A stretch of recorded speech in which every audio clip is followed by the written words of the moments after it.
Monsieur Adam Bachirou, bonsoir. Oui, bonsoir, cher ami.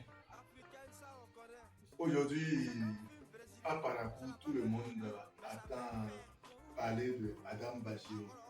Aujourd'hui, dans notre entretien spécial avec vous, nous voulons d'abord, à l'entame, que vous nous aidez à savoir un peu plus sur vous. Qui est Monsieur Adam Bachirou?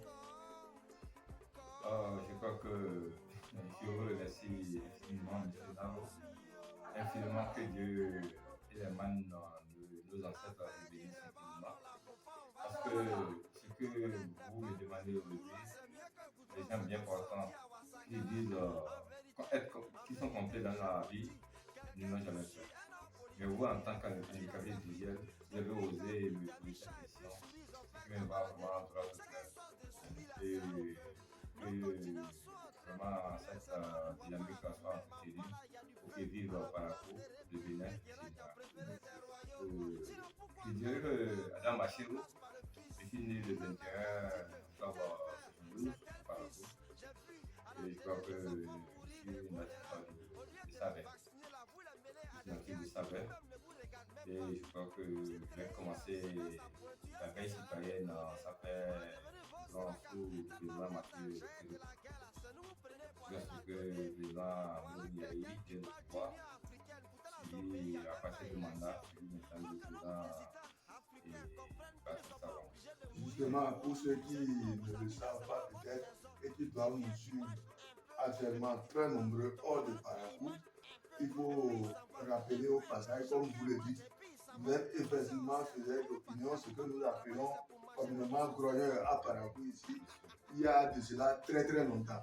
C'est ça. Bien sûr, ça fait très longtemps que je suis dans cette activité qui me fait plaisir parce que j'aime apporter ma pierre à l'édifice de la construction de la nation.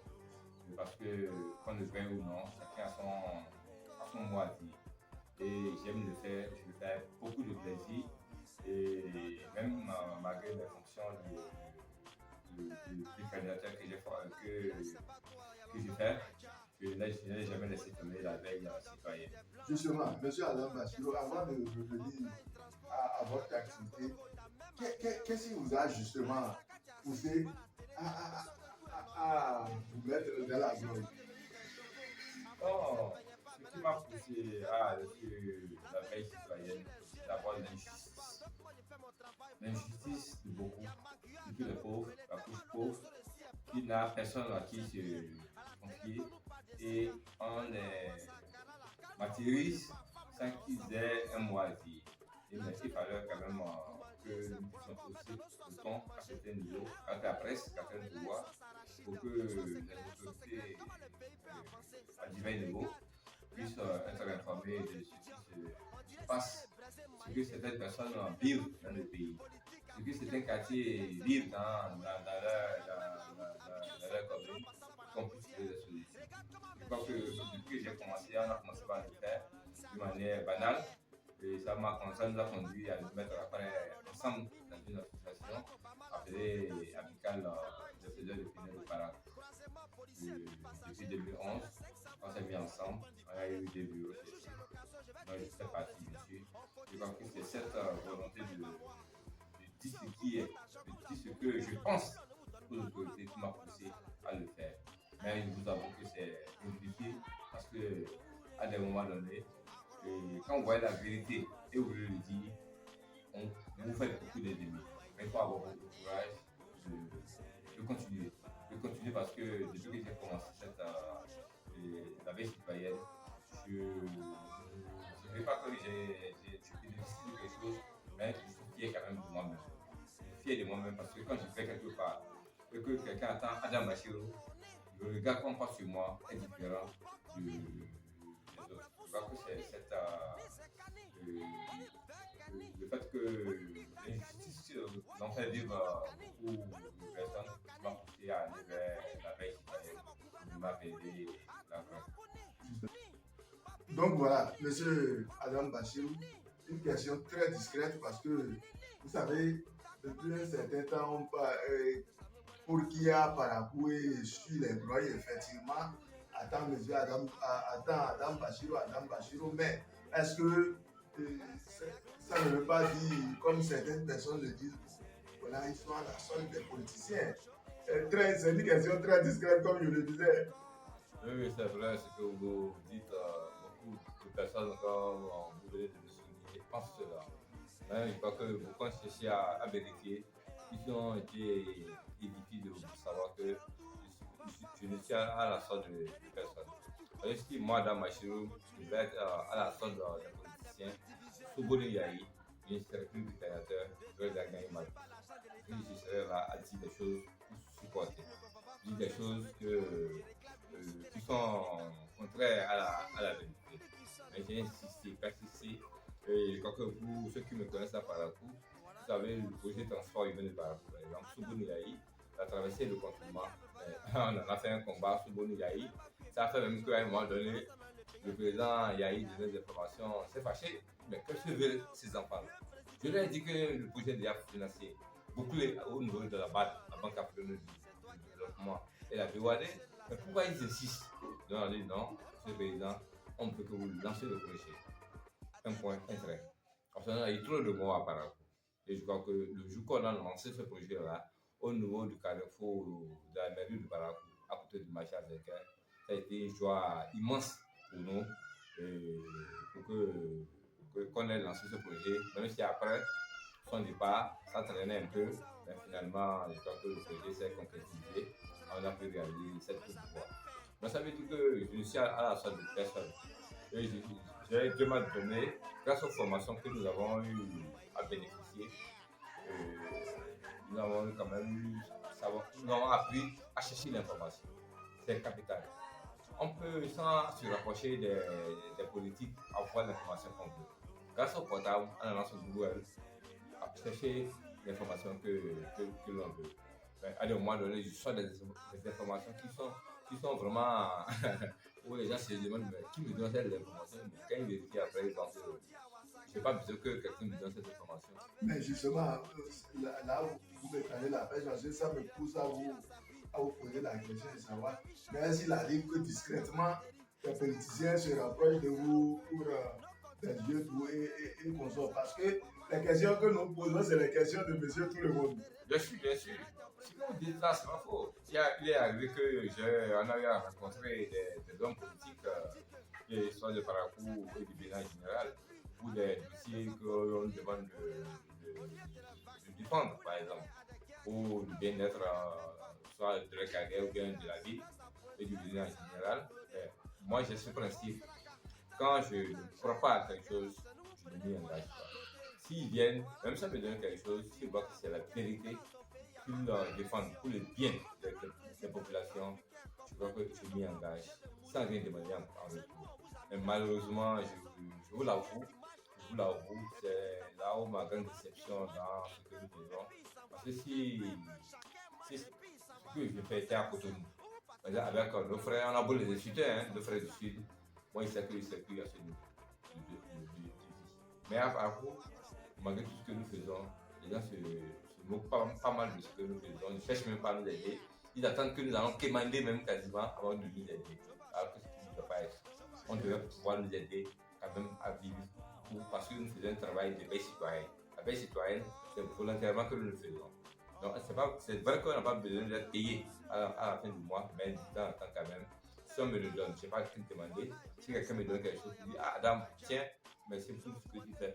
Je le prends sans hésiter, parce que c'est la moindre des choses. C'est la moindre des choses.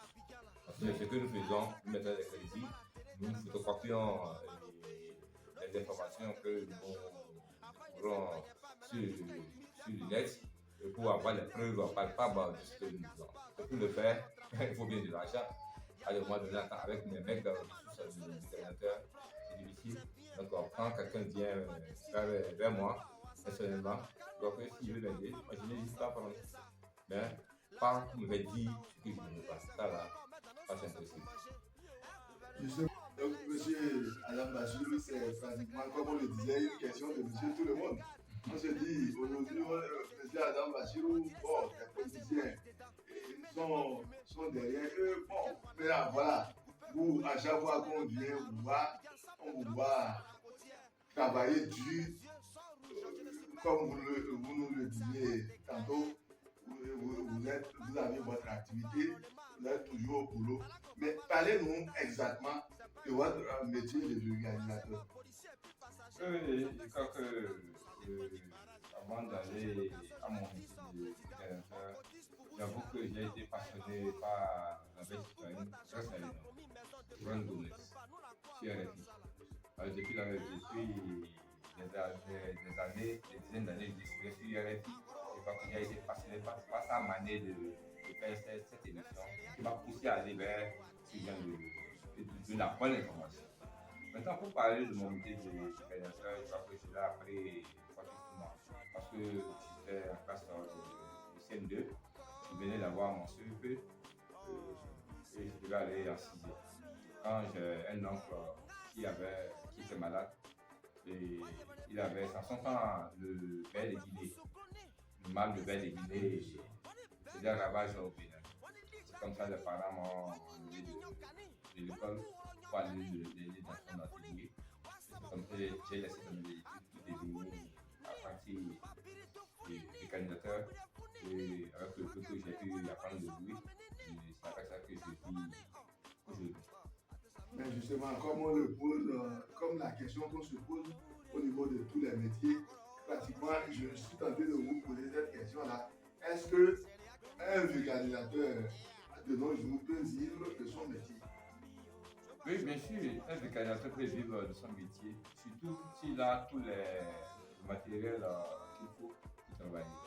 Hein? S'il a les moyens, par exemple, de vendre le pneumatique, il a le matériel pour faire une graine rapidement. Et c'est ça qui me manque. C'est ça qui me choque souvent avec tous ceux avec qui je travaille. Ils ne pensent pas du tout à ça. Et ça me choque beaucoup. Parce qu'aujourd'hui, le moteur avec lequel je travaille, par exemple, a déjà plus de l'âge. Et quand à des moments donné pour démarrer le moteur, c'est quand même assez difficile. Avec bon, je l'accepte, c'est peut-être mon destin. Ce que Dieu a demandé de faire, rendre service aux autres sans rien en retour. Alors que je vais continuer de cette manière pour que vivre le Bénin en général. Et sans vous, quand je fais l'économie de développement, il fut une année, je crois, en 2008. En 2008, je crois, j'ai eu même cette chance de rencontrer le président Boni Yahi à cause d'un dossier où j'en parlais régulièrement sur les ondes. Et c'est parvenu aux oreilles des gens qu'il faut. Et je vois que quand on en a discuté, ça m'a surpris qu'à peine une semaine après, le prix de la douane en son temps avait chuté jusqu'à 14 000 francs pour les motos faciles et les motos 115, 115 et autres, qui est venu à 17 000. Je crois que ça a été l'une des grandes satisfactions, même si en retour, rien rien. Donc, je continue. Et par la grâce de Dieu, et Dieu nous entendra tous et Dieu vous entendra, puisque un combat, ça se mène tous les jours, et Dieu fera un de ces 4 jours, et tout ce qu'il faut pour toutefois pouvoir maintenir le cap. Dieu fera que cela, tout au moins cela ne manque pas.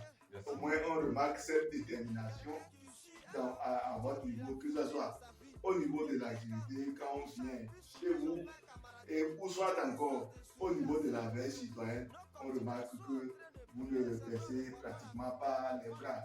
Toutefois, nous allons suivre ceci et on revient après cette transition. Merci beaucoup. Attendu depuis le lancement des travaux du projet asphaltage en octobre 2018, la métamorphose de la ville de Parakou prend corps. Ceci grâce à l'évolution notable de la première phase du projet relative à la réalisation du lot 7A de plus de 8 km de voirie secondaire et de desserte dont plus de la moitié est bitumée. L'entreprise Sino-Hydro en charge des travaux a entamé depuis quelques semaines une phase importante dans l'achèvement avec notamment les travaux de bitumage et de pavage dans les 3 arrondissements de la ville. Le changement est visible et salué par les citoyens. On ne peut que dire merci à tout ce travail qui a été fait. Parce qu'à l'époque, avant de quitter, avant d'arriver jusqu'à ce niveau-là où nous sommes vraiment, vous avez toutes les difficultés. Je suis à côté et même avant de rentrer chez moi, c'est tout un tas de problèmes, des difficultés. Mais aujourd'hui, Dieu merci, c'est fantastique. C'est vraiment beau. Quand quelque chose est beau, il faut dire que c'est bon. Si ce n'est pas bon, il faut dire que ce n'est pas bon. Il ne faut pas faire le jugement de la tête. Maintenant, c'est le jugement de ce que je vivais dans le quartier, de ce que je vis actuellement, qui me pousse à dire ce que je suis en train de vous dire, monsieur le journaliste. Un tour sur les axes routiers concernés par le projet dans les 3 arrondissements de la ville révèle une évolution appréciable des chantiers ouverts. Une situation qui enchante les populations. Elles espèrent plus avec les travaux confortatifs à venir. Il s'agit de la modernisation de ces rues avec des équipements d'éclairage solaire, des feux tricolores, l'installation des espaces verts et bien d'autres. Bon, en tant que riverain, ce n'est que des appréciations, des sentiments de joie, comme tout le monde, parce que nous pourrons dire aujourd'hui que la circulation est aisée dans la rue. C'est sûr qu'avec les autres phases du projet, les commodités, l'aménagement, l'embellissement, c'est sûr que la rue serait plus belle. Vraiment, moi je suis vraiment heureux, je suis vraiment content même. Si on gagnait comme ça là aujourd'hui, là, tous les bois de Parakou au moins, ça serait bon. Il faut regarder là que je suis debout aujourd'hui, c'est un goudron et ce n'est pas ici seul. Nous voyons déjà à travers ce qui est en train d'être fait, l'image de la ville a commencé par changer. Et selon les responsables du projet, il y a encore beaucoup d'autres choses parce qu'il y aura de l'éclairage, le jardin public, tout ça là, c'est que ce que nous attendons, nous sommes impatients. Avec ces infrastructures, les conditions de circulation et de transport urbain vont s'améliorer, va souligner un riverain du quartier Dépôt dans le 1er arrondissement de Parakou. Le relief de Parakou est vraiment accidentel et puis il est vraiment difficile de circuler dans toutes les rues. Et c'est ce qui fait que nous ne voyons également pas l'effort des autorités par rapport à l'assainissement de la ville. Parce que vous voyez, quand vous prenez ceux qui ne sont pas dans notre quartier aujourd'hui, c'est ceux qui vous diront qu'ils vivent mal en matière de circulation. Circuler vraiment mal. Aujourd'hui, avec le projet, vous voyez que ce serait beaucoup plus aisé de circuler aujourd'hui. Et c'est ce qui prouve nos sentiments de joie, de fierté. Les citoyens saluent ce projet du programme d'action du gouvernement qui prend en compte l'attractivité des grandes villes du Bénin. Mais ils attendent avec impatience le début de la 2e phase pour la prise en compte de leur quartier. Et je suis Parakois et j'ai vu que le projet asphaltage a pris corps dans le 1er arrondissement, particulièrement dans le quartier Dépôt, où tout va bien. Nous sommes au quartier Dépôt ici, où toutes les voies sont goudronnées, toutes sont pavées, et puis nous sommes très contents. Vous allez au 3e arrondissement, vous constaterez les mêmes choses, où certaines voies au Transat, de l'autre côté du CG5, les voies sont goudronnées, et puis nous sommes contents. Je pense que la 2e phase prendra complètement la voie d'Albarca-Peruguera, et les 2e arrondissements et les autres quartiers pour que nous tous, nous passions sur des voies un peu posées pour régler nos problèmes de tant soit peu. Même son de cloche dans le rang des autorités locales. On prêche pour sa paroisse. Mais il faut noter que vraiment c'est un bon projet parce que quand on voit déjà le visage de la ville, vraiment, c'est déjà attrayant. C'est la preuve que la ville de Parakou est le carrefour. La capitale du Nord. En tant que première autorité de l'arrondissement, nous attendons le gros lot dans la 2e phase. D'abord, je vais remercier le gouvernement du président Patrice Talon qui a vu juste par rapport au projet asphaltage dans la ville de Parakou. Nous demandons l'indulgence du gouvernement pour que cette phase-là soit encore plus augmentée parce que nous avons 70 km et d'ici à là, nous sollicitons qu'on ait encore près de 150 km pour la ville de Parakou. Mais en attendant, l'heure est aux encouragements. On salue la démarche du président Patrice Talon qui a opté pour du concret. Dans la vie, il y a toujours des symptômes. Il y a des gens qui attendent toujours voir. Et il y a d'autres, dès qu'on dit le gouvernement de faire telle chose, en même temps, chez eux, c'est que c'est impossible. Alors, en tout cas, nous souhaitons que ça soit réalisé. Et nous avons déjà vu le début et je suis sûr que ça ne sera pas la fin. J'ai constaté que depuis que le chef d'État est là, toutes ces promesses tiennent. Hein. Donc je pense qu'il nous a parlé de asphaltage, ça a pris corps, tout le monde a vu. Donc je pense que c'est un président qui ne fait pas des éléphants blancs et il faut l'encourager pour qu'il fasse plus. Sincèrement. À l'arrivée, le projet asphaltage contribuera à changer davantage le visage de Parakou, retenu à l'instar de 8 autres villes du Bénin pour bénéficier de sa mise en œuvre. Monsieur Adam Bajou, nous avons suivi cet élément que vous avez suivi aussi. Et sur le dossier asphaltage, on parlait de la veille citoyenne. Vous faites partie des doyens de la ville de Parakou. Vous dénoncez à chaque fois un certain nombre de faits. Voilà, asphaltage. Nous avons suivi le point de la première phase. On peut se dire alors bingo. Bon, je dirais bingo. Bingo, c'est relatif. C'est relatif. Parce que à écouter le premier magistrat, le président Patrice Talon, le jour là, à la salle de la messe de Parakou, où il promettait que toutes les voies de Parakou seront définies, pavées. Donc par rapport à cette promesse, et ce qu'on a eu dans cette phase de l'asphaltage, c'est très difficile. Justement, qu'est-ce que vous le faites? Oui, justement, parce que, vous savez, le projet asphaltage concernait 9 communes. 9 communes, et je vois l'exemple de 3 communes, par exemple, Parakou devait avoir 70 km pour le projet asphaltage. Et à Bobé-Calabi, 70 km, Cotonou, 237 km, et Porto-Nouveau, 91 94 km, si je n'ai pas de mémoire, ici de suite, avec Nakitembo et autres voies. Mais notre surprise a été désagréable de constater que sur les 9 communes, Parakou était la dernière. La dernière avait 8 km 5 qui ont été lancés en août 2018. C'est-à-dire pour le compte de la première phase. La première phase. En août 2018, on a lancé 8 km 5 à hauteur de 8 milliards 438 millions 882 955 francs. Tout à ce qu'on fait. Et c'est l'entreprise Sino Hydro qui a eu à gagner le marché pour une durée contractuelle de 1 an, si je bonne voir. Mais malheureusement, non seulement on a fait la voie, on a constaté que les voies étaient complètes, ça a changé un peu la physionomie de certains quartiers, comme le quartier Dépôt, la voie qui quitte l'ancienne gendarmerie pour aller à Zongo jusqu'à l'ancienne voie à Ouniaï. Mais on a vu que le projet n'est pas allé jusqu'à terre, parce qu'à des endroits donnés, on devait mettre des feux tricolores.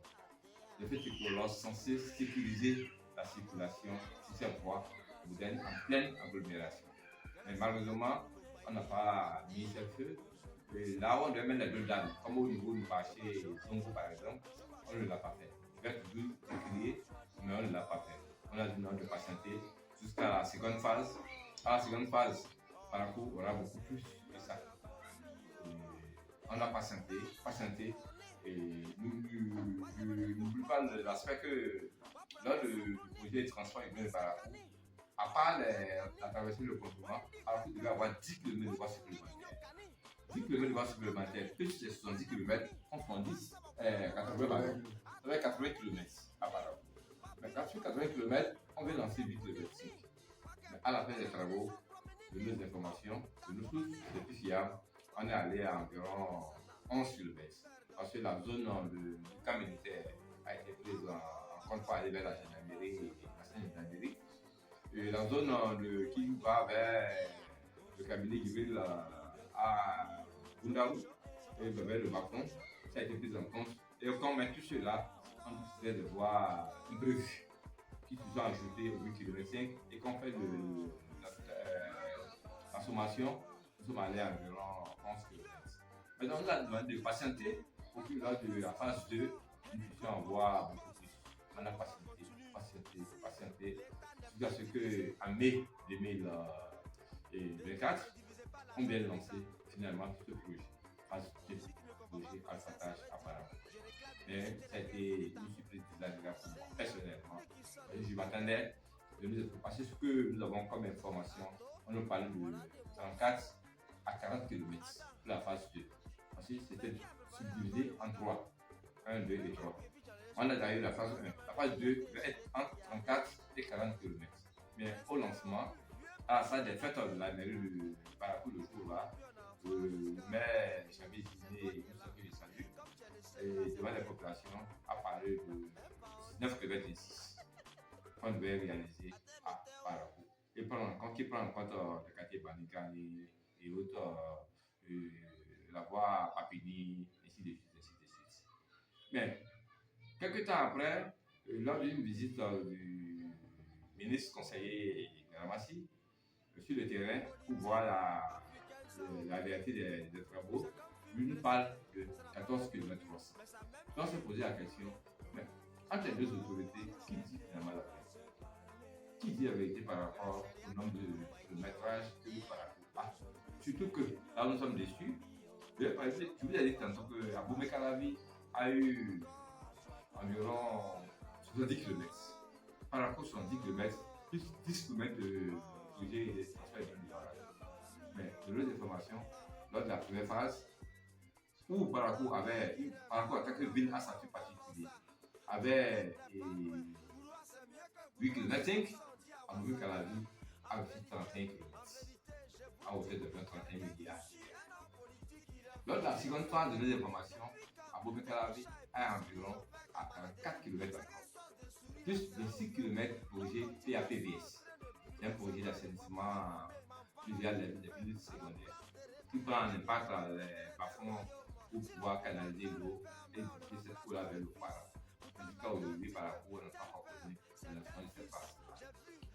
On nous fait comprendre que les propriétaires terriens n'ont pas les dossiers à jour pour être dédommagés.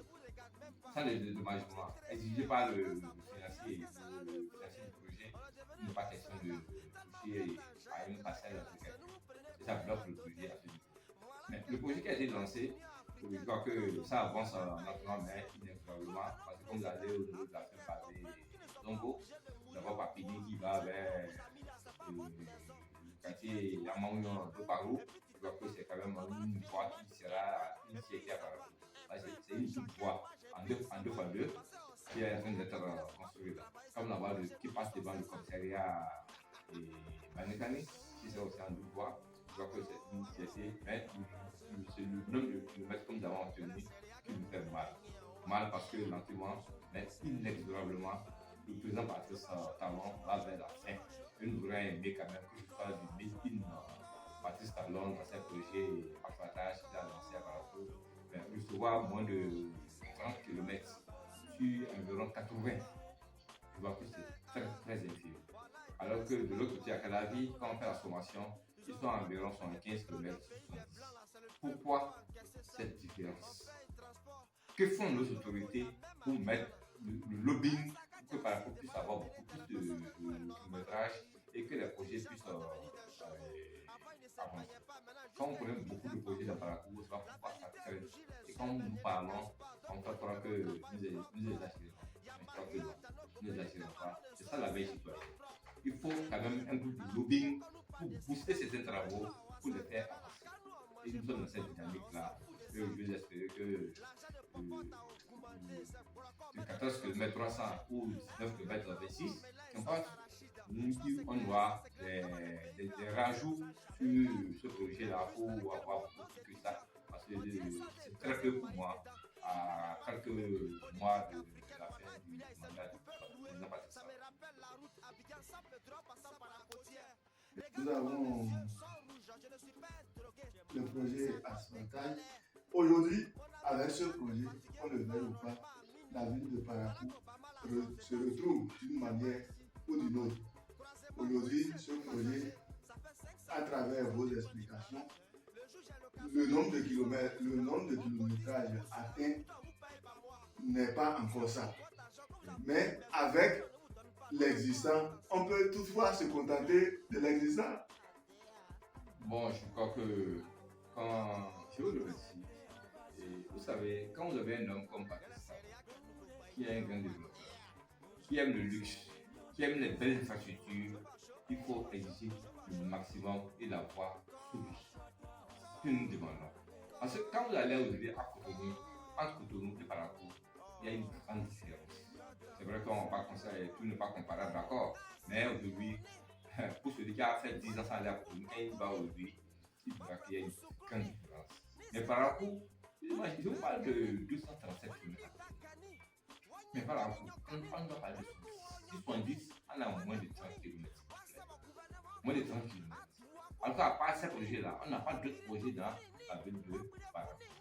Le seul projet qui aurait pu peut-être s'ajouter à ça, c'est le projet PAPDS, dont je vous ai parlé, qui devait impacter les quartiers de Rouguera, Tibona, Albarika, Titirou, Banikani, Lagifarani, mais ce projet aussi, ça traîne. Ça traîne. Alors que la voie de développement passe par le développement de la voie.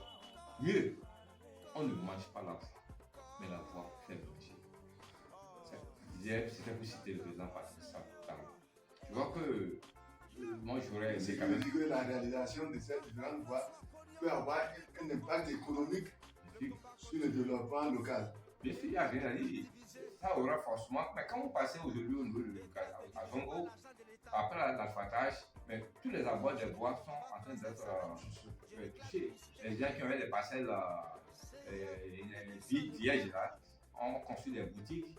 Les gens louent ça et ça change la configuration de la beauté de la ville. Sans oublier le fait que ces lampadaires solaires qu'on a mis au bord de ces voies-là et les plantes qu'on a plantées aussi, ça change l'aspect de ces voies. Mais c'est encore très minime par rapport à notre ambition nous autres. Nous aurions aimé quand même que sur 80 km pratiquement, on ait dépassé au moins la moitié. Si on a été au moins 50 km, voilà, il y a quelque chose. Mais moins de 30 km, je vois que c'est quand même trop peu vu l'ambition d'un homme comme le président Patrice Talon, qui aime les belles infrastructures. La dernière, c'était Aniki. Il a vu ce qu'il a fait là pour le palais royal de Diki. Alors, mais pourquoi pas par là? Pourquoi pas par là? Et c'est pas seulement pour les infrastructures routières. Mais justement, au niveau des infrastructures routières, avec la façade, qu'est-ce que tu peux expliquer? Est-ce que ça veut dire qu'il n'a pas eu de réel lobby pour que tout au moins on ait la moitié de ce qui a été fait? Oui, je crois que nous, en tant que faiseurs d'opinion, nous jouons notre partition. On n'hésite pas régulièrement à revenir sur ces dossiers-là. Mais le vrai problème pour moi, c'est nos autorités politiques. Politico-sociales, c'est pas normal. On sent que il y a une désentente entre eux. Mais quand on en parle, on dit oui, c'est parce que par rapport à votre position. Je dis non, il faut qu'on arrête. Il faut qu'on arrête. C'est pas quelque chose de par rapport à voter pour l'opposition qui fait que par rapport n'a pas ses voix. Cotonou a voté pour l'opposition. Mais pourtant, Cotonou aujourd'hui, en matière de développement routier, a eu beaucoup de choses avec la rupture. Pourquoi pas voilà. Mais il est temps que nos autorités politico-administratives mettent de côté les problèmes de personnel, les égos, et pensent au développement, un lobbying. Avec nous, pourquoi pas. Donc nous associer à ce lobbying-là, qu'on puisse faire ce qu'il faut et bénéficier des projets made in Patrice Talon durant son mandat. Tel que cela se fait, c'est dommage. Parce que véritablement, le président Patrice Talon se bat quotidiennement pour le développement du Bénin et sachant que Parakou n'est pas la seule ville. Alors, le président Patrice Talon, il a beaucoup de choses à faire. Donc, si ce lobby existait, beaucoup de choses pourraient changer. Oui, bien sûr, beaucoup de choses pourraient changer. La preuve palpable, monsieur, et la preuve palpable, c'est tout récemment, vous savez qu'il y a une cité administrative qui est en train d'être construite à Parakou et de nos informations.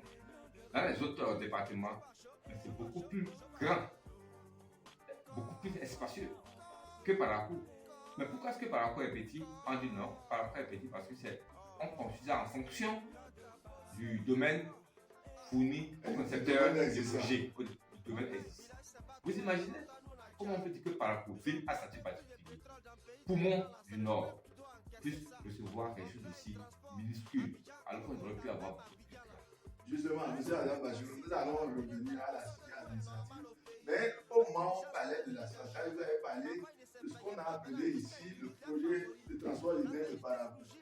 Ce projet-là, mais justement, vous avez noté qu'il y a qu'il y a eu de petites choses qui ont cloché à ce niveau-là. Mais est-ce que vous pouvez nous dire en détail à ce niveau-là ce qu'on veut retenir? Oui, je crois que je vous remercie de revenir là-dessus, c'est important. Vous savez, le projet de transport urbain de Parakou, financé par la Banque africaine de développement, moi personnellement, ça m'avait fait rêver. C'est un projet qui a été lancé en octobre 2015, si j'ai bonne mémoire, au niveau de Carrefour de la mer de Parakou. À part les 11 km qui devaient faire la traversée et 5 km au niveau du confinement qui va avec Jean-Louda, marché de Pau, pour finir vers le rond-point de Bata, on devait avoir 2 autogares modernes à Parakou. L'un à l'entrée sud et l'autre à l'entrée nord de Parakou. On devait réhabiliter les marchés Azekè, les marchés Guéma, Dépôt et le marché qui s'ise sur le au palais royal de Sinamou. Mais tout cela, on a bien vu depuis ces différentes phases et on devait avoir 10 km de voies supplémentaires à part les autres, la voie du confinement et de la traversée. Mais ces 10 km sont passés par où? Ou bien ça a été fait sur un autre nom, nous pouvons le dire. Mais de nous, en fouillant, j'ai appris que la base qui est venue à Parakou en mission pour voir le niveau des travaux a été déçu. Très déçu parce que la base, vous savez, c'est une institution financière très crédible qui décaisse les fonds en fonction de l'évolution des travaux. Mais quand la base est venue, toutes les informations, j'ai eu un petit rapport là-dessus.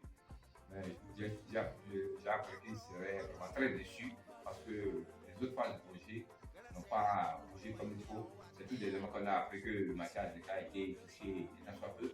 Mais le reste, on a bien vu. Au marché de Pau, il n'est pas superflu de dire pas tous les jours des cas de vol que nous constatons dans le marché. Donc, ça me fait mal que ce projet ne soit pas allé jusqu'au bout. Et sans oublier un aspect qui est quand même assez capital, je lui ai dit tantôt que le président Patrice Talon aime les belles infrastructures, bien réalisées, bien surveillées. Même lui-même, quand il s'habille, il est content. Alors qu'il prend des pantalons sans ceinture. Ça, c'est l'homme Patrice Talon. Mais quand on prenait même la traversée de confinement, on met beaucoup de décisions dessus, mais à des niveaux donnés, ça m'étonne, c'est pas possible. Allez-y au niveau de la douane, le feu circulant derrière la douane. En allant vers la radio fatalité, vous allez voir un truc qui est au bon bout de la voie. Comment une voie qui a été placée à hauteur d'environ plus de 30 milliards. Ensuite, la traversée fait 19 milliards et le confinement fait environ 9 milliards 700.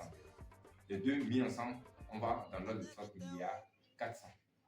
Mais que, à peine en moins de 10 ans, que cette voie soit commence à se dégrader, ou bien à des niveaux donnés, la voie est quasiment ondulée. Ondulée comme si le bitume n'était pas de bonne qualité.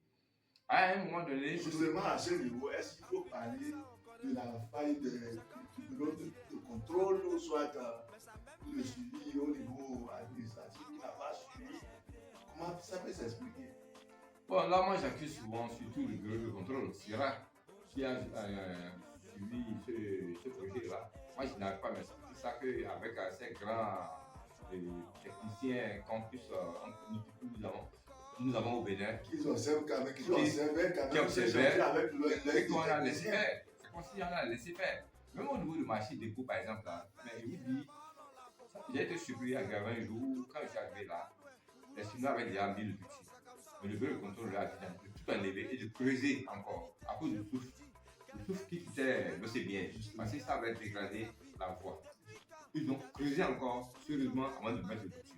Mais pourquoi cette dynamique n'a pas continué, je ne saurais le dire, mais le fait est là, est que le projet est encore bien par rapport à essayer de contournement et de traverser. Moi, ça me laisse vraiment sur ma faim par rapport à d'autres voies que je vois à d'autres voies, par exemple, même le projet Alphatage, c'est beaucoup plus bien fait. Mais ce projet a été lancé d'accord sous Boni Yahi, mais réalisé sous Patrice Talon. Hein? Qu'est-ce qui s'est passé? Pour répondre, ou bien les cadres eux-mêmes qui ont suivi ce dossier pourront répondre. Dans ce moment, quand nous parlions, au lieu de chercher à avoir quand même soulevé l'attention de nos autorités politico-administratives de Parakou, c'était un silence. Au contraire, on nous traitait de tous les noms. C'est-à-dire que c'était l'opposition qui nous venait de parler à nous. Arrêtez ça. L'opposition, moi, Adam Machero, n'a pas besoin de nous parler. Je dis ce que je pense, ce que je vois. Et à moi de parler, de faire mes investigations. Cette voie-là aurait pu être beaucoup plus belle. Monsieur, mon frère, je vous dis que j'ai été même dessus. Il y a une fois où un camion a cassé un feu tricolore au niveau du feu du carrefour à Lula. Mais pour les informations, on a fait payer les frais du dommage au camionneur. Mais jusqu'aujourd'hui, ce feu tricolore n'a jamais été fait. L'argent est passé par où? Pourquoi on ne l'a pas fait? Ça faisait mal. Il va falloir que vraiment que nos autorités comprennent que Patrice Talon aura pour avoir des ambitions. Eux-mêmes ne lèvent pas pour avoir un lobbying, un bon lobbying à Parakou. Parakou, ça toujours en arrière. Comme dans le projet dont nous parlons tout à l'heure. Vivement, nous allons souhaiter que désormais ça soit beaucoup plus ainsi. Justement, nous allons parler d'un autre projet parce qu'avec le président Patrice Talon, la ville de Parakou a quand même bénéficié, en dehors du projet Alphatage, d'autres projets qui certainement sont en train et impacteront certainement à coup sûr dans le long terme la vie des populations de la ville. Actuellement, on parle du projet d'alimentation d'eau de la ville de Parakou. Vous savez, c'est un projet très cher au président Patrice Talon qui a voulu que les populations de Parakou ne soient pas du reste et aient de la bonne eau. Justement, concernant ce projet, vous êtes faiseur d'opinion. Que pensez-vous de ce projet? Je crois que par rapport à ce projet, permettez-moi de tirer un coup de chapeau au président Patrice Talon d'abord. Et au ministre, fils de Parakou, le ministre Amtélou Atambi, qui a été le ministre de l'eau, de l'énergie et des mines pendant tout ce temps-là. Et celui qui donne l'eau à son prochain a pu donner, car l'eau est responsable. Et quand on voit de la manière que le directeur départemental de l'eau, monsieur le directeur, qui fait, vraiment, il tient chapeau au directeur, monsieur Abil Normand, il tient un coup de chapeau, il fait pour le projet à Parakou parce qu'il les soutient comme il le faut.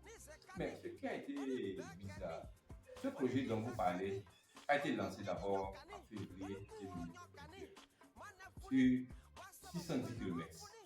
Et c'est l'entreprise CGC Togo qui devait réaliser des projets à Parakou. Mais avec le temps, ne voyant pas l'entreprise sur le terrain, nous avons commencé par en parler, par dénoncer. Qu'est-ce qui ne va pas? Pourquoi on ne voit pas l'entreprise?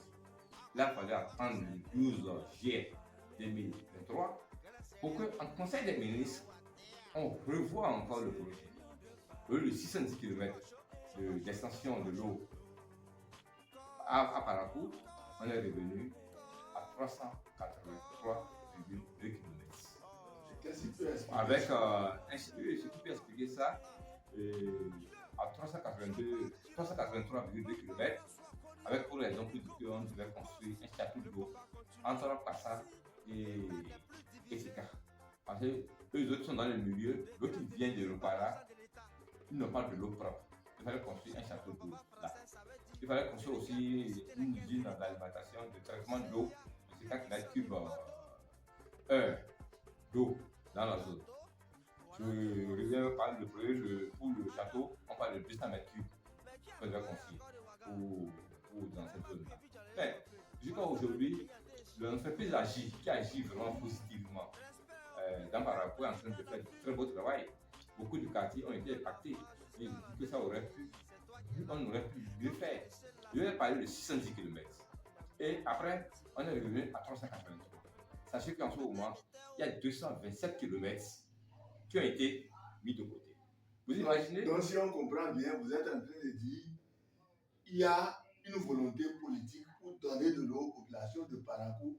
Et apparemment, à travers vos explications, le Parakou n'a pas totalement saisi cette opportunité pour concernant ce projet-là. Oui, bon, c'est pas si c'est Parakou qui n'a pas saisi. Parce que le gouvernement qui a donné le projet d'avoir en 2021 est revenu en 2023 pour revoir encore la quantité. On ne fait rien contre. Mais c'était à condition qu'ils construisent le château d'eau entre Kassa et Kika. Mais jusqu'à aujourd'hui, je n'ai pas encore vu là où le château se construit. En tout cas, sauf erreur de ma part. C'est prévu aussi qu'on construise le traitement de l'eau, 4 mètres cubes heure. Jusqu'à aujourd'hui, je n'ai pas vu ça. Mais lors de la première phase de l'eau à Parakou, on voit l'usine au niveau de CIG Grève là, qui est vraiment très, très bien fait. Mais pourquoi cette fois-ci, on n'avance pas, alors que l'entreprise agit positivement, fermement. Nous sommes même dans la ligne droite de finir les travaux et remettre le chantier au gouvernement pour que nous puissions aller vraiment à beaucoup, on parle d'environ 1800 mètres linéaires de l'eau à Parakou. Je crois qu'avoir ça à Parakou, c'est important.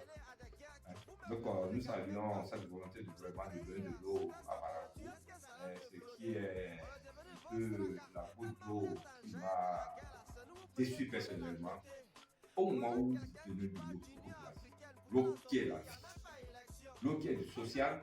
C'est en ce moment pas une note de service numéro 252 par 24 par Soleil, qui est du directeur général intérim M. Sylvain Repos de la Société nationale, qui prend une note signée le 7 novembre 2024, qui dit que le prix de l'abonnement à l'eau de la Soleil quitte 50 000 francs, prix promotionnel pour une somme de 103 000 francs minimum.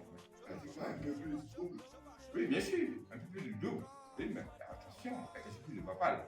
Parce que nous avons affaire à un gouvernement qui a dit de son mandat un mandat hautement social. L'eau, c'est du social. Mais qu'un directeur puisse prendre une note de service du genre, moi je suis monté sur l'eau comme d'habitude pour demander au président Patrice Talon à tous nos experts de chiffonner cette note de service et de la mettre à du pouvoir. Parce que vraiment, c'est une note de service anti-sociale.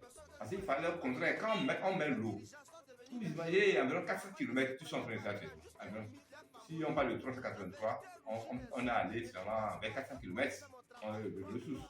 Vous imaginez, c'est à ce moment-là qu'il fallait au contraire même diminuer le prix pour que justement pour permettre une accessibilité des populations à l'eau potable, des populations. Déjà à 50 000 francs, les gens n'arrivaient pas à le faire. Et maintenant, on dit on enlève 50 000 francs et on va à 103 000 francs. Je dis non, il y a quelque chose qui ne va pas là. Donc nous demandons à travers votre caméra que le président Patrice Talon de faire parler son cœur, le père de la nation. son cœur du premier mari des femmes de l'Ivoise. Pour leur donner l'eau. L'eau, pas d'amusement. Parce qu'il ne faut pas avoir qu'on nous donne l'eau dans les quartiers, mais que pour s'abonner, les gens ne puissent pas le faire. Plus l'eau due dans les conduites, ça être consommé par la population, mais doit commencer par être de sa qualité, ce que nous ne souhaitons pas. Parce que l'eau peut être source de grandes maladies. Il ne faut pas attention. Moi, j'aurais souhaité que si on ne peut pas diminuer de 4 000 francs, qui était pré-abonnement avant, qu'on laisse ça au moins pour plus de 4 000 francs pour permettre aux populations d'avoir de l'eau potable dans leur maison. C'est la moindre des choses qu'on puisse faire pour concrétiser en beauté ce projet de doter par rapport de l'eau à hauteur d'environ 400 km pour cette phase 2. Je vous l'avoue, je suis dessus parce que j'aurais aimé qu'on puisse fêter ça dans la jouissance, que les gens puissent aller s'abonner comme ils le veulent, mais le prix qu'on a mis là, ça pénalise. Je connais beaucoup de personnes qui ont envie d'aller prendre de l'eau, mais ils n'arrivent pas à le faire à cause du prix. Je vous apprends d'ailleurs que pour avoir un compteur électrique aujourd'hui, avec 20 000 francs, vous avez le compteur électrique. Mais pour avoir l'eau qui est du social, l'eau qui est la vie, on va aller à 103 000. Il y a une contradiction.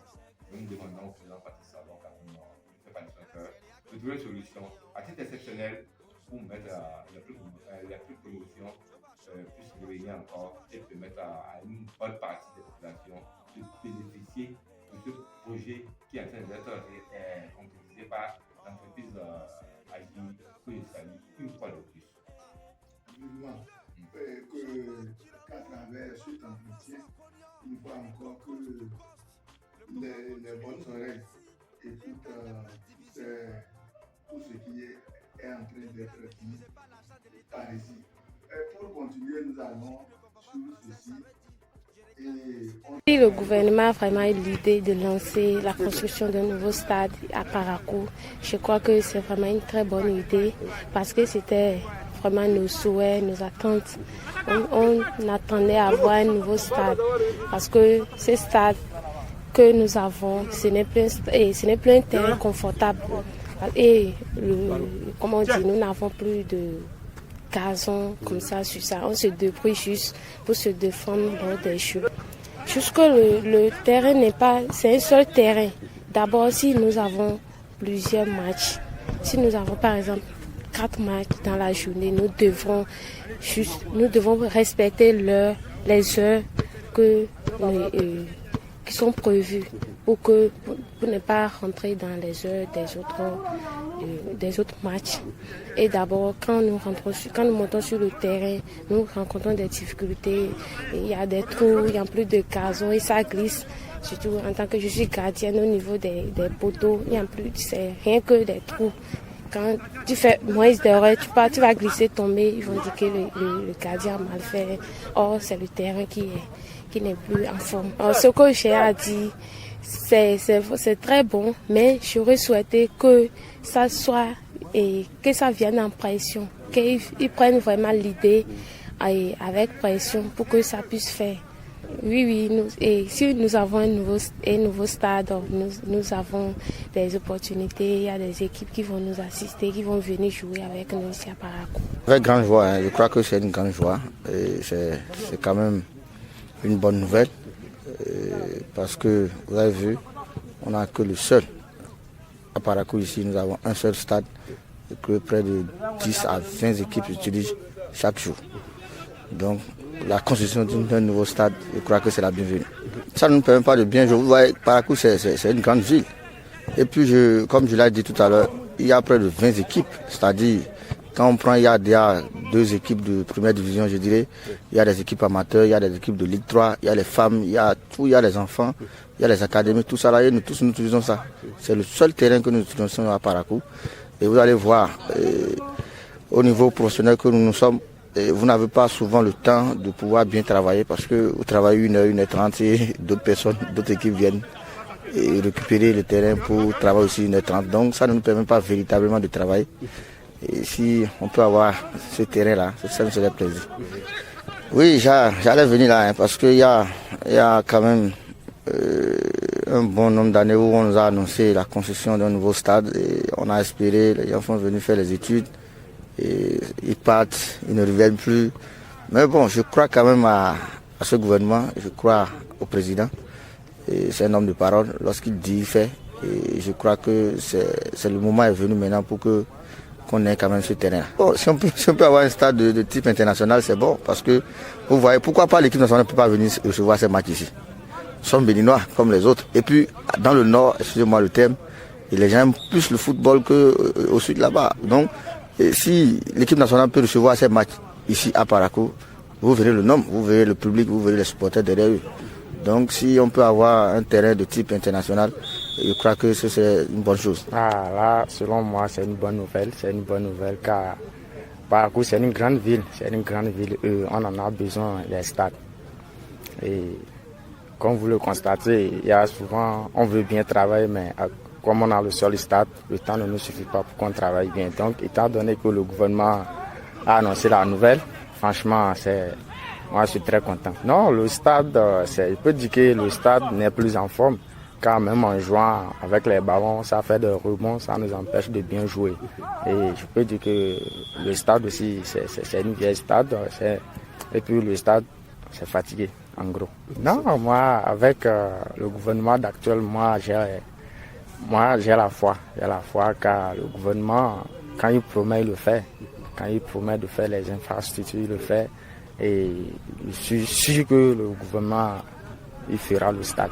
Ça, c'est sûr, certain. En tant qu'un joueur, un sportif, c'est notre rêve. C'est notre rêve. On le souhaite même qu'un jour Bénin aussi organise une cadre. Pourquoi pas la Coupe du Monde? On a eu des bons stades. Si on a eu des stades de haut niveau, on peut l'organiser. Bon, moi, mon souhait, c'est que notre équipe nationale, Guépa, qu'ils aillent à la CAN 2025 au Maroc, que minimum qu'ils aillent en demi-finale. Voilà. Et vous avez, on vous attend souvent jusqu'à la fin de la semaine passée. Vous avez abordé à travers l'expérience de Drouin le dossier stade de Parakou. Voilà, et comme on l'a entendu, vous avez très bien apprécié nos chantiers. Mais apparemment, à travers tous ces chantiers, on ne pourra pas dire toutefois à la fin que le président Patrice Talon a oublié la ville de Parakou. Seulement qu'aujourd'hui, comme on le constate, vous êtes en train de le dire, le lobby nécessaire n'a pas suivi. Ou bien est-ce ici aussi, qu'est-ce qu'on peut retenir ici? Bon, je crois que je vous remercie infiniment. Vous avez vu que j'ai commencé d'une manière méthodique, on a parlé de la voie. La voie du développement passe par le développement de la voie. Secondo, l'eau est et restera la vie. D'Axio, je crois que le sport, tout médecin conseille le sport à chacun de nous. Que Parakou puisse être doté d'un stade comme le Bifam, je crois que c'était vraiment la moindre des choses. On l'avait promis depuis de bonnes années qu'on devait construire le stade international à Parakou.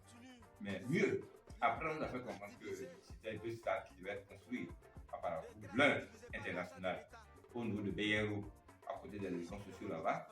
Les logements sociaux Médine en partie talent qui vous accueille à l'entrée de la ville. Et l'autre, dans sur un autre domaine. Mais sur ce domaine, pour faire le rappel, le 6 octobre 2021, le 6 octobre 2021, le ministre Omeki du sport avait envoyé une lettre, une note de service aux communes de Parakou, Ndali, Péré et Sinandé, leur demandant la mise à disposition de 5 hectares minimum et qu'on peut exploiter rapidement pour la construction de stade international beaucoup plus grand que les 22 autres qu'on avait déjà eu à construire dans 22 communes différentes. Mais j'ai salué cette note de service quand j'ai eu, voilà, ça c'est bien ça, 5 hectares, on peut faire de bonnes choses là. Avec le temps, quand je suivais les nous avons appris que Dali a donné, au lieu de 5, a donné 10. Au lieu de 5, a donné 10. Sinandé, au lieu de 5, a donné 10 aussi. Mais Parakou tournait en rond. Ouais, c'est là que je n'arrive pas à comprendre dans cette vie. Parakou tournait en rond. On tourne en rond. Je ne sais pas si c'est pour nous faire comprendre qu'on n'a plus de domaine ou bien d'espace à pouvoir accueillir ce terrain. Mais aux dernières nouvelles, on nous apprend qu'on veut casser l'ancien stade de Parakou. Si à côté de la belle cité administrative qu'on est en train de construire, ainsi le domaine est restreint, on veut construire ça sur l'ancien stade de Parakou. Et là, j'ai dit non. Il faut être beaucoup plus clair, c'est-à-dire l'ancien stade doit être cassé. Rasé.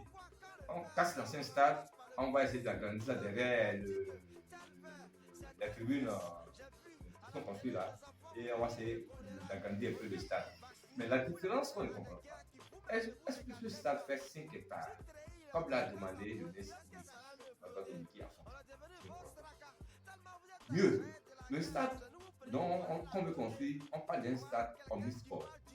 Un stade qui doit avoir, par conséquent, des terrains de basket, handball, volleyball, tennis, football, ainsi de suite.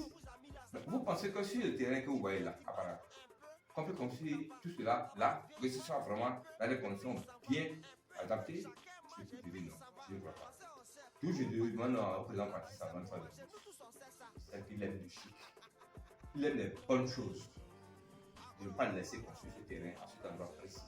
Parce que, l'endroit ne va pas suffire pour réaliser son ambition. 2, le stade reste ça risque d'être un handicap pour la cité administrative. Parce que la cité administrative va accueillir, ce sera le poumon, le cœur de la ville de Parakou et du Baouf. Le poumon et le cœur du Baouf et de la ville de Parakou. Toutes les activités politico-administratives auront lieu là. Vous imaginez qu'on soit en train de faire des activités là, quand au même moment on joue un match au stade, et qu'avec les buts des supporters ou bien les gens qui manifestent leur joie au but de leur équipe, vous imaginez ce qui va se passer au niveau de la cité administrative? Non. Le terrain est extrêmement placé. Ce terrain-là n'a pas raison d'être là. Pire, le camp militaire est du côté ouest du stade qu'on veut construire. On construit un stade en la cité administrative, du côté est, et l'autre côté ouest, je dis non. Moi, pour moi, c'est pas la chose. Il va falloir qu'on puisse réfléchir. Il y a des domaines beaucoup mieux placés à Parakou qui peuvent accueillir ce terrain qui sera vraiment digne de l'ambition de l'homme parti ça. Et parmi ces endroits, moi j'ai fait la doléance de l'aérodrome de Parakou. L'aérodrome de Parakou, c'est pas moins d'1,6 km pour piste d'atterrissage. Et c'est un endroit qui est devenu sous-sol d'insécurité régulièrement, où on attaque, on tue, on arrache un moto et autres, sans oublier les ordures que les bonnes personnes vont jeter. Les personnes vont jeter. Mais y construire le terrain, ça va résoudre beaucoup de problèmes. Non seulement le problème d'insécurité, mais le problème des ordures qu'on va y jeter, un problème de développement aussi. Toute la zone va se développer et ça arrange la mairie à travers les impôts et autres. De la même manière qu'on construit, quand on construit dans les bois, bien mettre des ateliers et autres, et payeront les impôts après. De la même manière, si on construit le stade omnisport de Parakou, le stade départemental de Parakou, au niveau de l'aérodrome, il sera très, très bien placé. Surtout que la SECNA n'a plus rien à y faire de nos informations. La SECNA a son site à l'aéroport de Tourou. Tourou va accueillir la SECNA pour travailler là-bas. Qu'on le veuille ou non, le chef de l'État a dit plusieurs fois que sa volonté c'est de faire fonctionner cet aéroport. Mais si l'aéroport de Tourou fonctionne, qu'est-ce que les gens de la SECNA auront à foutre au niveau de Ouansilo? Donc par conséquent, on peut libérer ça sous le stade municipal, le stade départemental, qui sera très bien placé pour pouvoir y ériger tout ce qui est confrontatif à un stade. Des parkings et autres, tout ça là, on le fait facilement. Mais si on s'entête à le faire au niveau de l'ancien stade, vous allez voir que les informations, le budget à venir la voie du parcours PRR est en train d'être prise en compte. Quand on fait cette voie-là, qui passe devant le stade, ça restreint encore le milieu parce que c'est dehors là que les gens garaient les motos, les véhicules, les sporteurs. Parce qu'ils vont aller garer ça quand on fait la voie. Donc par conséquent, non seulement la voie sera restreinte, ça va gêner la cité administrative, c'est pas bon pour le camp militaire et de grâce, c'est pas bon pour le développement de la ville de Paracou. Nous ne demandons pas conséquent au président Patrice Talon, chef suprême des armées, de vraiment revoir, de ne pas se laisser induire en erreur par certains cadres qui veulent forcément faire ce qu'ils sont en train de faire, parce qu'on risque de commettre la même erreur que sous le président Christophe Paul Diouf, avec le marché à Zéké qui a été construit dans une zone très restreinte. Et quelques années après, on s'est retrouvé confronté au manque d'espace. Tout simplement parce que les gens n'ont pas voulu cacher les bacs pour construire le marché de manière gratuite. Secondo, la cité administrative dont je parlais, c'est selon le domaine disponible qu'on est en train de construire la cité administrative. Si la mairie, à la rigueur, on ne peut pas avoir le site de l'aérodrome de Massiro, mais de grâce, je demande au maire, aux différents honorables, que ce soit de l'opposition ou de la mouvement présidentielle, on parle de parents qui puissent faire une délégation, aller vers les propriétaires terriens de la ville de Paracou, qui ont des centaines d'hectares, et leur demander pourquoi pas, si on ne peut pas acheter au nom de la jeunesse, au nom de nous, jeunesse de Paracou, qu'on leur puisse demander 5, 10, 20 hectares, pourquoi pas. Ce n'est pas superflu. Ceux qui donneront ça, leur nom restera dans l'histoire. C'est grâce à eux qu'on a pu avoir un terrain qui dit à Paracou. Mais si on s'entête et qu'on construit le terrain là, on est en train de le faire, allez-y les tri, je ne suis pas un sorcier, je ne suis pas un dévin, mais nous allons regretter ça amerement après parce que le terrain sera foncé et ça va franchir sur le développement de la ville de Paracou. Donc de grâce, chère autorité, à divers niveaux, que ce soit municipal, que ce soit honorable député, que ce soit ministre conseiller de Paracou. Avant de parler du chef d'État lui-même, je vous demande pardon au nom de la jeunesse. Choisissez un lieu plus adapté sur ce terrain pour que vraiment vivre le sport à Paracou. Vivre le sport dans le département, voir vivre le sport au Bénin. Aujourd'hui, l'équipe nationale est en train de faire des merveilles. Tout récemment, on a vu ce qu'elle a fait en Côte d'Ivoire contre le Zimbabwe et contre une autre équipe. C'était très bien. Ça veut dire que le football est en train de évoluer. Donc, il ne faut pas pénaliser ces jeunes qui ont envie de monter de page. Ils sont capables. Donc, nous ne devenons pas conséquents pour notre travail. Qui est le dernier, quand même, le premier magistrat qui doit taper le poste à la table et choisir le lieu idéal. Le lieu idéal, moi je l'ai dit, l'aérodrome de Massiro est très, très important pour ce terrain-là. Surtout que, j'insiste là-dessus, la SEC-là a pas moins de 4162 hectares à tout pour l'agriculture. Ils pourront rester là où ils veulent pour faire leur travail. Donc, par conséquent, pour que vivre du sport, il faudra qu'il y ait l'espace nécessaire. Quand vous allez dans les collèges d'aujourd'hui, vous voyez qu'on a fait le fait politique pour le basket, du handball, du volleyball. Tout cela, on va, seront obligés d'aller travailler sur le terrain départemental. Mais quand ça est restreint, comment on veut qu'on utilise ce terrain? Pourquoi ne pas le faire quelque part là où on aura la capacité de mettre tout ce qu'il faut aux alentours? Donc, moi, je sais qu'on rêve plus. Chez cadre de parents, rêvons un peu plus. Accompagnons le président Talon dans son rêve de doter par la cour d'un stade départemental digne du nom sur 5 hectares. Parce que là où on veut construire le terrain, j'insiste à le suivre. Je ne crois pas que ça atteigne les 5 hectares. Je ne crois pas. Justement, vous avez lancé cet appel au président Patrice Talon et nous avons remarqué depuis un certain temps au niveau de la cité administrative, quelque chose est en train d'être fait. À ce niveau, il y a des changements notables qu'on est en train de remarquer avec des bâtiments qui pratiquement, on peut le dire, sortent de terre. Mais à ce niveau, que pensez-vous de la cité administrative? Bon, je crois permet de revenir un peu bien ce dossier. Parce que c'est quand on a lancé la société administrative, ça a été lancé des années, mais ça n'a pas pris. Quand ça a finalement pris, c'est que j'ai appris finalement que c'est ce que vous faites là, c'est pour la nouvelle préfecture qui sera en R+2, un immeuble en R+2. Les directions départementales qui ont 3 bâtiments avec un R+1 de 80 bureaux au moins chacun. Vous imaginez? Maintenant, le secrétaire du département de la préfecture, il aura aussi son domicile. Hein? Et quand on voit dans le département ce qui a été fait, on voit que l'espace a été vraiment plus grand que partout. Pourquoi est-ce que par rapport, on veut toujours se minimiser? On prend les choses comme si on n'a pas d'ambition. Ça me fait mal. Parce que passer salon, quand on passe là où on voit les meubles qui sont l'été, carrelés, bien fait, moi je voudrais aimer quand même qu'on fasse ça sur un espace qui aurait pu servir vraiment à tous les directions départementales dans le département. Mais tel que je vois, je ne crois pas. Et c'est vraiment dommage. C'est vraiment dommage que par rapport on se comporte de cette manière.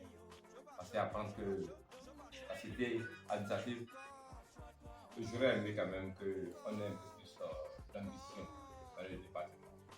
Surtout que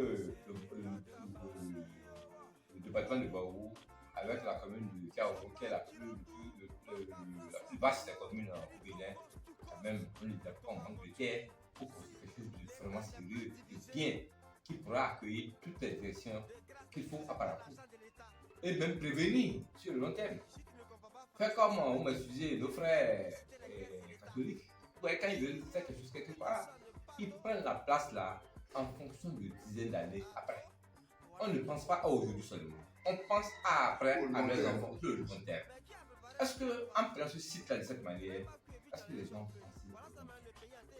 On pensait que par rapport à un jour, c'est aura son aéroport international. On pensait un jour que par rapport à un jour, son procès.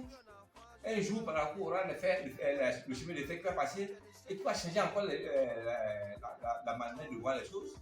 Non, je ne crois pas que les gens pensent en pensant à ça, en mettant ce domaine-là, là.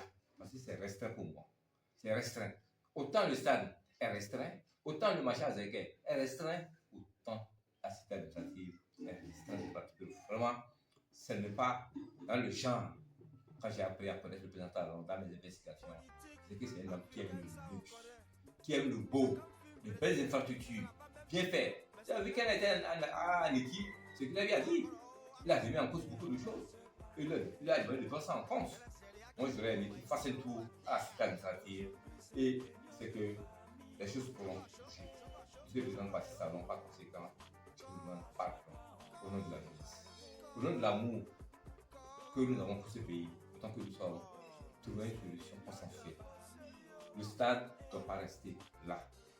On peut laisser même ce stade-là tranquillement comme ça pour que le sport qui est important pour chacun de nous, mais les cadres de la cité administrative, les soirs, ils pourront aller faire le jogging, les dimanches, aller faire le jogging là, le faire ça sur les voies, un peu partout, là où il ne faut pas. Ça va servir aux enfants, nos enfants, pour les académies de sport, aller s'amuser là. Mais pour les matchs importants, on va le faire au niveau de l'aérodrome. La chose est belle et bien possible si chacun de nous y met sa volonté. Et je n'appelle pas de plus au ministre de l'eau, des mines et des anciens ministres, M. Samtier Gadambi, de faire parler son management dans ce dossier. Au ministre conseiller également, de faire parler son management.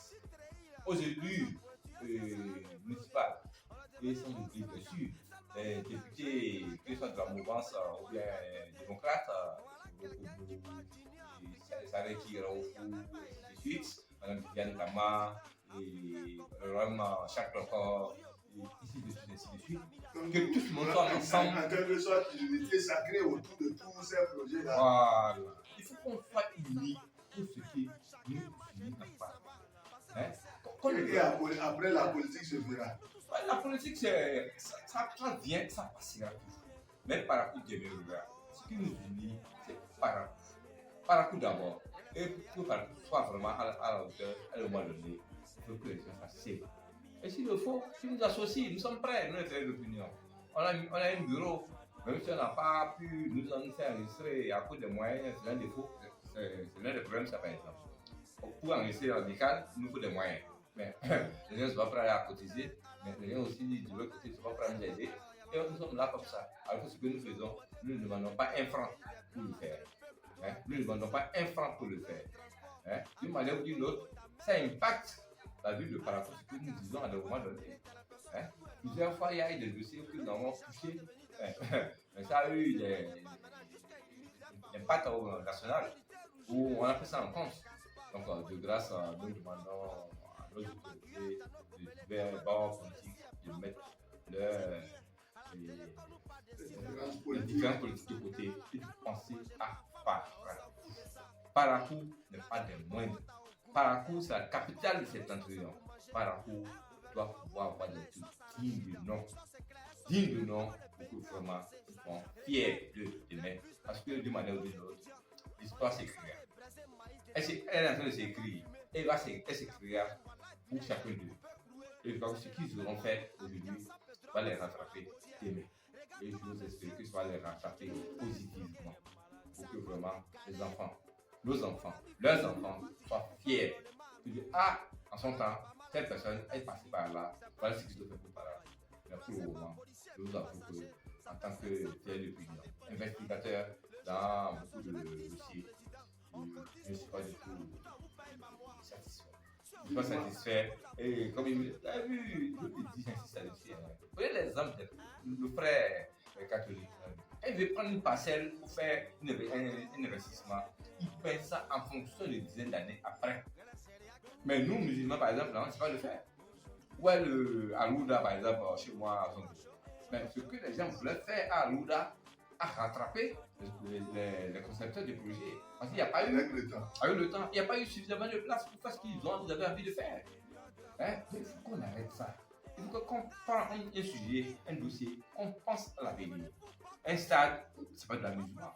Le Bénin, pourquoi pas, peut organiser un jour une Coupe d'Afrique des nations de football. Mais une équipe nationale peut venir par la coupe, mettre sa base à Parakou et profiter de ce terrain-là. Ça devrait, c'est un plus à gagner pour nos opérateurs économiques, que ce soit hôteliers, nos bonnes dames et autres, qui vont gagner quelque chose. Donc, ne pensons pas seulement à côté. Parakou est vraiment appelé à organiser quelque chose de grand demain. Parce qu'il est passé une fois une rumeur banale où le Bénin aspirait à organiser une Coupe d'Afrique de concert avec le Nigeria. Parce que c'est possible. Mais si c'est possible, on ne va pas jouer tous les matchs à Cotonou. Mais à Cotonou, Parakou aussi serait impacté à travers le stade international. Et c'est en ça que je demande au président Baptiste avant. Ce terrain qu'on va construire à Parakou au niveau international, je ne pas qu'il mette vraiment son regard pour que ce terrain-là soit vraiment de type international.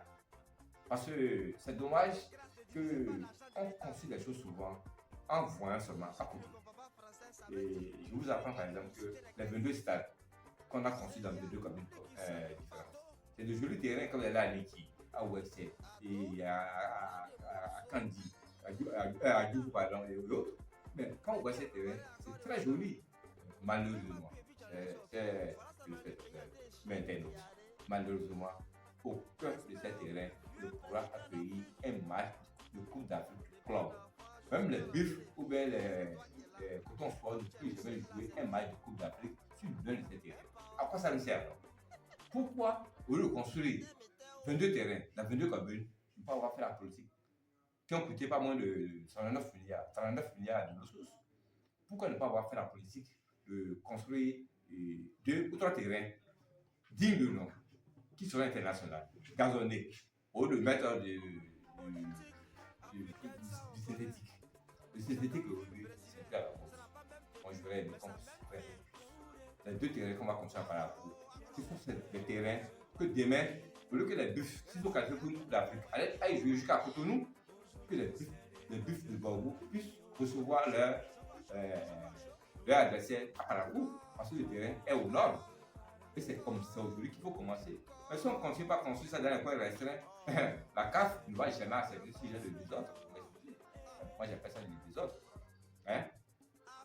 Parce que ce soit les Buffers, Real Sport, Dynamo, tout ça là, ils ont besoin de jouer des matchs chez nous avec leurs supporters à Parakou. Pourquoi forcément aller jusqu'à Cotonou jouer alors qu'on a la possibilité de construire des terrains dignes du nom? Hein? Donc je regrette, ça c'est l'un de mes regrets. Je regrette beaucoup ce stade ce stade qu'on a construit dans les deux communes, ça me fait beaucoup mal parce que c'est dommage, c'est dommage. On aurait pu mieux faire. On aurait pu mieux faire. Et il va falloir que les cadres changent de comportement. Le chef de l'État, une fois par salarié, il y a une chose. Les plus soumis sont souvent les gens les plus incompétents. Ça veut dire beaucoup de choses. Les plus soumis sont souvent les plus incompétents. Il va falloir que si le chef de l'État envoie une idée, que les gens aient le courage de dire: ah, monsieur le président, ce que vous avez dit c'est bon, mais moi je souhaite être celui-là. La terre ne va pas s'ouvrir et les avaler. Partir salon n'est pas un démon, n'est pas un diable. Non, c'est un homme. Il faudra prendre en compte ce qu'ils ont dit, et on verra ce qu'il faut faire pour avancer. Donc au nom de l'avenir, ce stade, cette stade administrative-là, bon, la stade administrative c'est déjà un acquis, mais le stade, on ne va encore commencer. Parce qu'on laisse le stade là, tranquillement, comme c'est, que quand je cherche un autre site, soit le site de l'aérodrome, comme je l'ai dit, ou un autre site, aller voir un opérateur, un propriétaire terrien, et négocier, et avoir moins de 20 hectares, 21 hectares, et construire quelque chose de conséquent. Même si demain on veut agrandir, on peut savoir quoi l'espace. On ne construit pas ça en fonction de l'aujourd'hui. Surtout pour la génération. Bien sûr, nous avons nos enfants, nos petits-enfants qui doivent venir demain. Ne commettons pas cette erreur. Et que 20, 30, 40 ans après que le stade continue de rester aux normes. Mais ailleurs, quand on construit le terrain, il y a tellement de l'espace qu'on peut même faire des choses à côté encore si on le veut. Quand on pense seulement à aujourd'hui, c'est une erreur de développement. On sera toujours dans l'éternel recommencement. Dans 20 ans, on va casser ce terrain-là pour dire qu'il faut construire ça ailleurs. Alors qu'on aurait pu faire mieux. Hein? C'est comme un bâtiment. Celui qui construit son bâtiment, si c'est la fondation en fonction de recevoir 10 étages, dans 20 ans, ces enfants, s'ils le veulent, ils ont 10 étages sur la fondation. Mais s'il n'est pas prévu ça, ces enfants auront pour être riches, ils sont obligés de détruire la fondation avant d'avancer. Et je ne veux pas qu'on soit toujours dans l'éternel recommencement au pays. Merci beaucoup, M. Adam Bachirou, et maintenant les ouvriers qui travaillent pour les Chinois ici à Parakou. C'était la semaine dernière. Ils ont fait un mouvement. Ici, il y a eu un mouvement d'humeur. Nous avons entendu par la suite. Vous avez relayé les cris de cœur à travers vos différentes grottes. Mais justement, que peut-on retenir aujourd'hui? Je crois que ce que nous pouvons retenir concrètement de ce dossier, c'est qu'effectivement, nos frères chinois, partenaires de développement, font vivre vraiment la misère à leurs employés, surtout les sous-traitants. Et ce n'est pas normal. Je vois que le mouvement de jeudi dernier, 11 septembre, qui est un journée mémorable, 11 septembre, je n'ai pas entendu cette date-là. Ils savent ce que ça veut dire. Donc, ils ont commencé au mouvement. Le commissaire central et autres sont venus sur le terrain pour essayer de patrouiller la chose. Et je crois que je remercie à travers votre caméra, le commissaire central quand même, qui a su manager avec les jeunes jusqu'à trouver une solution pour leur dire que le lundi, hier, je crois que c'était encore nouvelle, on doit payer ces jeunes. Mais finalement, depuis le vendredi passé, les jeunes ont commencé à rentrer dans leur. Mais il faut que plus jamais ça. Et plus jamais ça. Non, en quelque sorte, vous confirmez qu'ils ont commencé par rentrer en possession de ces sous. Oui, ils ont commencé par rentrer en possession de leurs sous. Hein? Mais là où le bas blesse, le chef de l'État a dit on ne mange pas la voix, mais la voix fait manger. Nous avons envie que nos enfants, qui au lieu de faire de la cybercriminalité, caïmans, être des voleurs, des délinquants, on peut préférer aller travailler, qu'on puisse les rémunérer comme il faut à temps réel, en respectant le SMIC dans le pays. Mais tel que cela se fait, à des moments dans lesquels je fais le tour pour voir comment cela travaille, ça me fait de la peine. Ça me fait de la peine. Et c'est là, la goutte d'eau, c'était que bon, ça faisait 2 ou 3 mois qu'on ne payait pas et les jeunes discutent tout ça.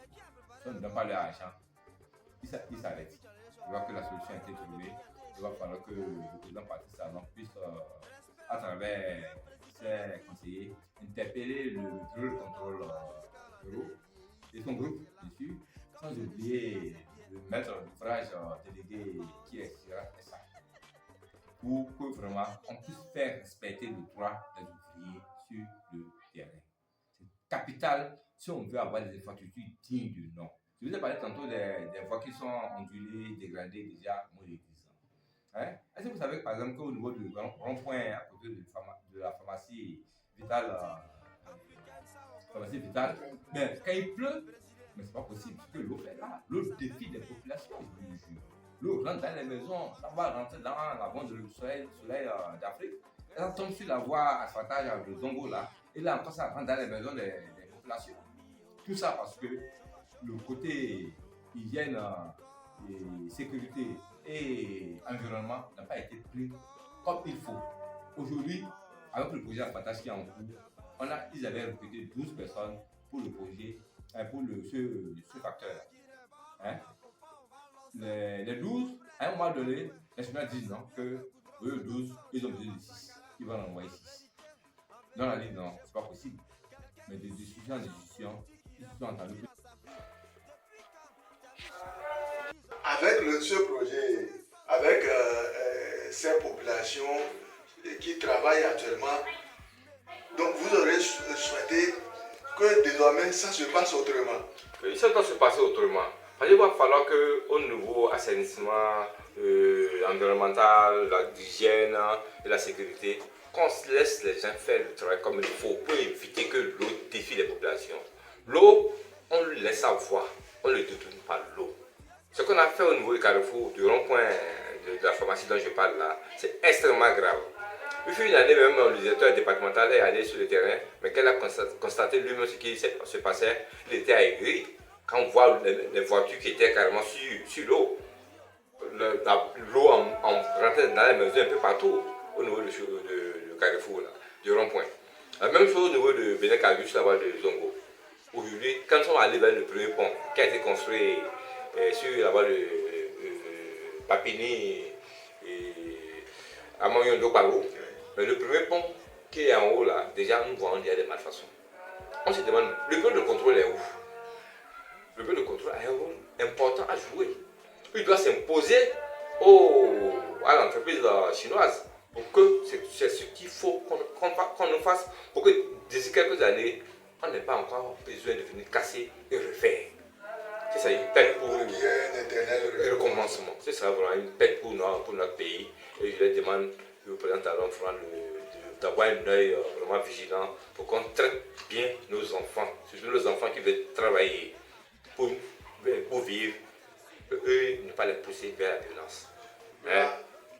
Voilà, monsieur Adam Bachir, pratiquement nous avons fait le tour d'horizon et en conclusion, ce que moi je retiens de tout ce que vous avez dit, il y a une grande vision politique qui est là pour booster le développement de la ville de Parakou.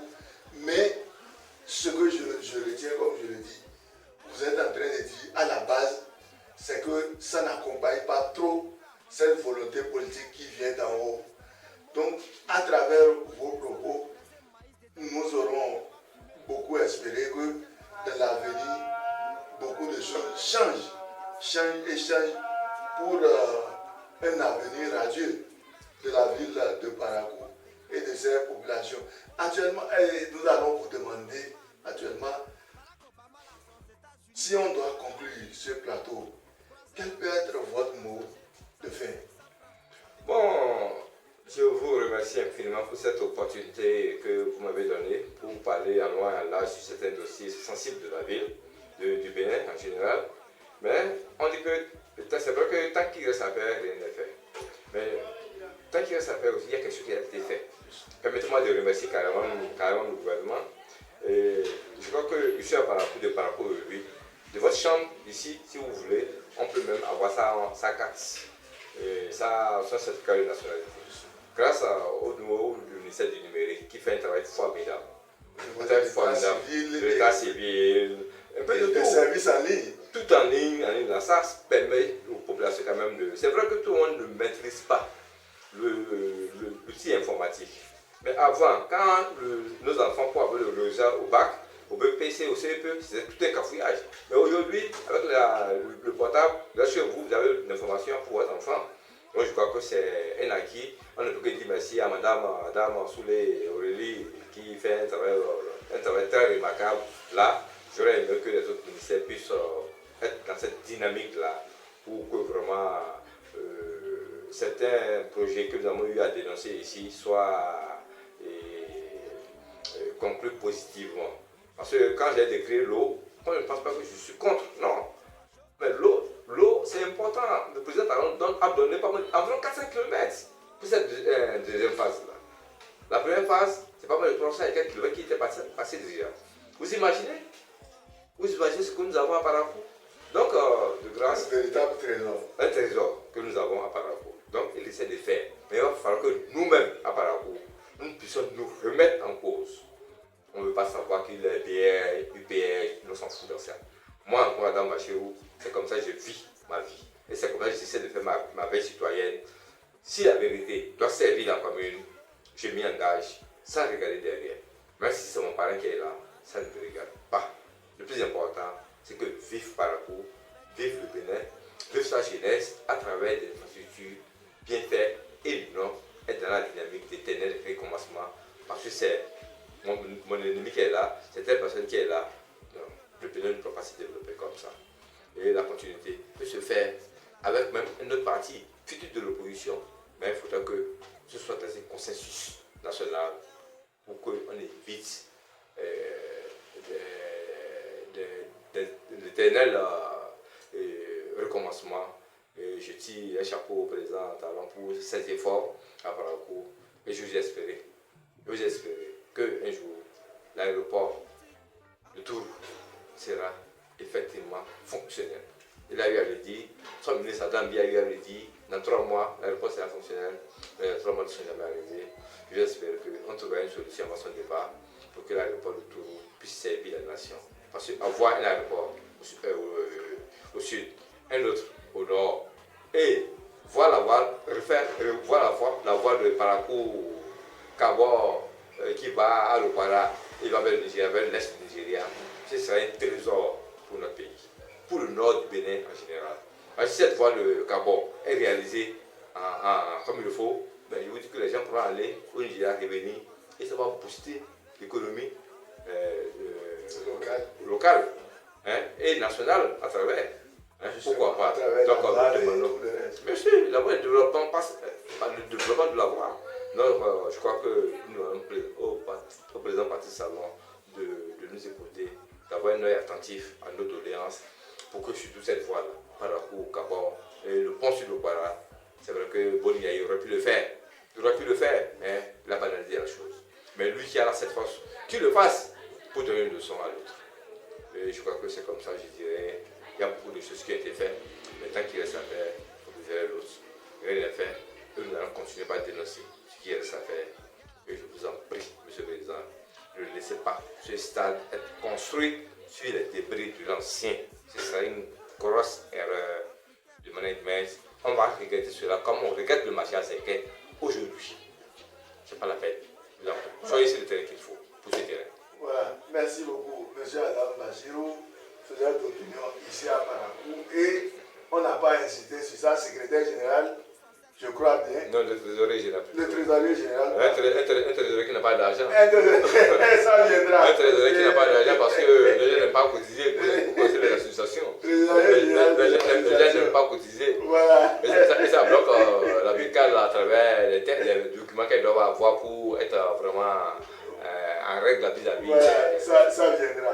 Président général de l'association des faiseurs d'opinion de la ville de Parakou. Une fois encore, merci à vous. Je dis merci aussi à tous ceux qui ont eu à nous aider pour nous installer. Hein. Il y a eu des journalistes, ce n'est pas des moindres à Parakou, Kasson Yamaro, Jonathan Guébré, Tony Oubin. Tous ceux-là ont eu à nous aider en son temps pour nous aider, pour nous constituer en groupe, pour nous faire bénéficier de formation. Parce que la grogne, il faut savoir le faire. Moi, par exemple, pour finir mon sujet, moi j'ai un cahier où je rédige vraiment méthodiquement mes grognes. Je lis et je relis. Je lis et je relis. Je corrige jusqu'au dernier moment avant que ça ne passe sur les zones. Donc je demande à mes frères qui veulent faire la grogne. En quelque sorte, on ne s'improvise pas. On ne s'improvise pas grogneur. Il faut faire attention. Il faut avoir les preuves, faire une rédaction bien faite pour gagner plus de temps. Quand vous faites une rédaction, vous gagnez plus de temps et vous dites beaucoup de choses. Mais quand vous allez comme ça en l'air, vous allez perdre du temps et après on vous arrache la ligne et vous vous fâchez.